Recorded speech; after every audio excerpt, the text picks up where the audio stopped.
Time for this week's Keys to Success. The key is don't dream it, be it. The legendary band Boston need a lead singer, and where do they find him? On MySpace, which is, by the way, owned by our parent company, News Corp.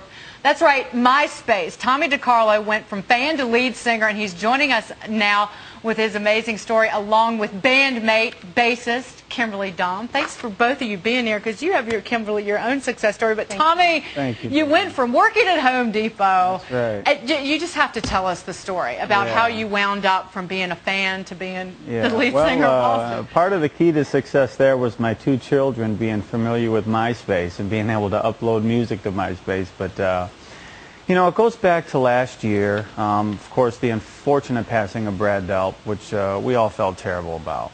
And I just sat around at home and I thought about it, and I went ahead and I wrote a tribute song in memory to Brad.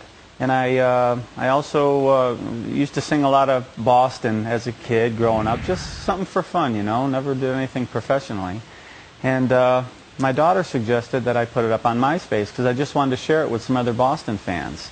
And I did that, and who would believe it but Tom Scholls' wife, Kim. Tom, of course, the founder of the band Boston.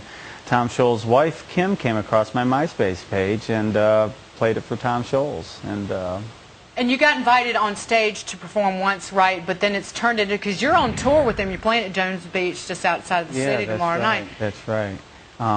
Yeah, I was invited to sing at the benefit show for Brad last August, and that was the first time that I met Kimberly and all the other members of the band. So that was such an amazing job. Well, Kimberly, how do you feel? Because you know, you're an amateur singer, singing in the shower, maybe. I mean, what's it like being on?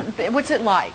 What like? Working with Tommy or working with the whole band? Working with Tommy. Oh, he's been great. He's been great. He's really stepped up to the plate and been knocking it out of the park. And the guys, I just love the band. Working with, I have the best job in the world. Because your story too, because you were the first female member of the band, joined in what you said the first day of 2002, and you got pregnant shortly thereafter, I did. right? So again, it's about, isn't this difficult. about evolution and making sure that a band stays on the road, a band with a loyal following, and just figuring out new ways, coping with change and tragedy? I'm just thankful to Tom Scholls for letting us have the opportunity to believe in us enough, and he's a genius. So it's in my feeling, I'm just thankful to him, because yes, we dedicate ourselves and do the hard work. Well, having a fan like Tommy in the band, does that inject a lot of energy? It does. Into the band and into the crowd?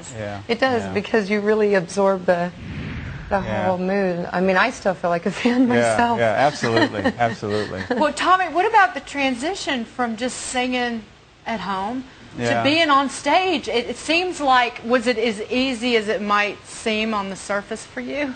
Well, again, the most comforting thing was the music, because I did know it and I've been hearing it for years. So that was pretty comforting. However, getting out in front of a bunch of fans, singing it for a huge audience with the band members, that took some getting used to. That really did. He took to it like a fish in water. Is it permanent? Is this what you're going to be doing? Because you're Home Depot. You're on a leave from Home Depot down in Charlotte, North Carolina. Well, you know, if Tom Scholls has some future plans and he includes me in that, of course I would love that. So. Well, we have a diehard Boston fan, our own Robert Gray, who's up in our newsroom. So he wants to ask a question. Robert, what do you have? Yeah, thanks for letting me hitch a ride, so to speak, here with these guys.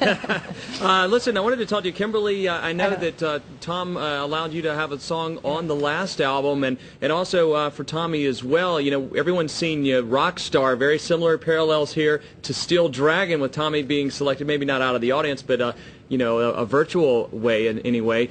What's the reception to pitching him new songs? Is it, you know, sort of appreciated in some small way, the way, you know, that the band really didn't want it from new members, or is Tom very receptive? I mean, after all, he did put one on the album. Guys, I'm going to paraphrase what Robert said. Because they didn't hear part of your question. But he was asking about pitching songs to Tommy, because you have a new song. Tom Scholz? Yes. Do you have a new song on the last album? on the last album? But what has been the not. reception from Oh, Tom Scholz? he's amazing. He's wonderful. But I try not to pitch songs to him. If by chance he happens upon one, then that's excellent. But he's. You can only imagine how many people attempt that, and I just respect him greatly. How about you? Well, for me, all of the songs that Tom has written have been the best. Yeah. So, for me to pitch a song to Tom Scholz, or for me just to sing what he has, I think I choose to sing Tom's songs. Quickly, what's your favorite? Rock and Roll Band.